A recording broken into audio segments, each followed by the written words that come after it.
ఇప్పుడు గత 5 సంవత్సరాల్లో పంచాయతీల పరిస్థితి మీకు తెలుసు.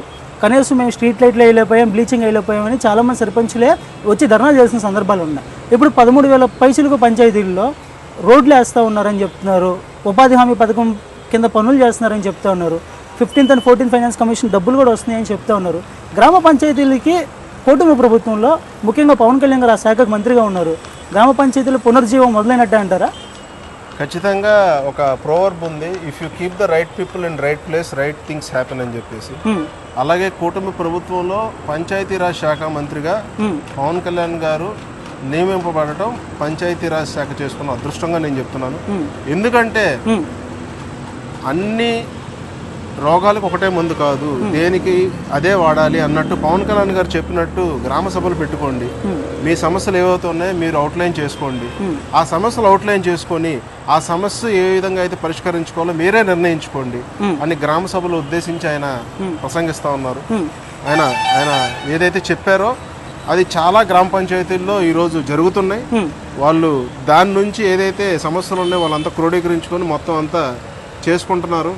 వ్యక్తిగతంగా కూడా ఆయన చాలా నిర్దిష్టమైన ప్రణాళిక ఈరోజు ప్రజలకు ఇచ్చారు. గ్రామ ప్రజలకి మీకు కావాల్సినవి మీరు చేసుకోండి, దానికి కావాల్సిన బడ్జెట్ మేము అలొకేట్ చేస్తాం.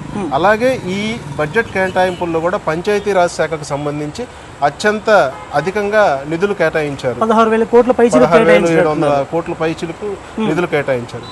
ఇది కూడా ఒక హర్షించదగ్గ విషయం. ఎందుకంటే పల్లెటూర్లు పట్టుకొమ్మలని చెప్పి మనకి ఎప్పుడో ఉన్న నానుడి. పల్లెటూర్లు బాగుంటే అక్కడ నుంచి ప్రజలు స్థితిగతులు మారితే ఖచ్చితంగా ఆ ఇంపాక్ట్ అనేది పట్టణాల మీద ఉంటుంది.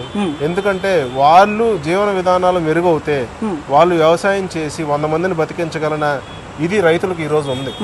అది పవన్ కళ్యాణ్ గారికి అవగాహన ఉంది కాబట్టి ఆయన కూడా వ్యవసాయం మీద ఆయనకి ఎంతో మక్కువ కాబట్టి పల్లెటూర్లు బాగుండాలి, పంచాయతీలు బాగుండాలి అని చెప్పేసి ఆయన ఏదైతే ప్రణాళిక చేస్తున్నారో చాలా బాగుంది.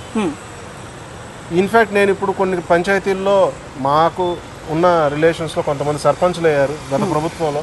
వాళ్ళకి బిల్లులు ఆ ప్రభుత్వంలో రానప్పటికీ పెండింగ్ బిల్లు ఈ ప్రభుత్వం క్లియర్ చేస్తుందని చెప్పి వాళ్ళు పవన్ కళ్యాణ్ గారికి కూటమి ప్రభుత్వంలో ఉన్న నాయకులకి గతంలో వైసీపీ ప్రభుత్వానికి సంబంధించిన సర్పంచ్లైనా సార్ వాళ్ళకి ఇప్పుడు బిల్స్ వస్తాయి, వాళ్ళకి బిల్స్ వస్తా ఉన్నాయి. మరి వాళ్ళు ఎలా ఫీల్ అవుతున్నారు? ఖచ్చితంగా ఆనందం. ఎందుకంటే వాళ్ళు అప్పులు చేసి వాళ్ళ అవుట్ ఆఫ్ పాకెట్ పెట్టుకొని ప్రెస్టీజ్గా కావచ్చు ఇంకోటి కావచ్చు చేయాలని కొంతమంది చేశారు. అట్లీస్ట్ కొన్ని పనులైనా చేయాలని చెప్పి కొంతమంది ముందుకెళ్ళారు.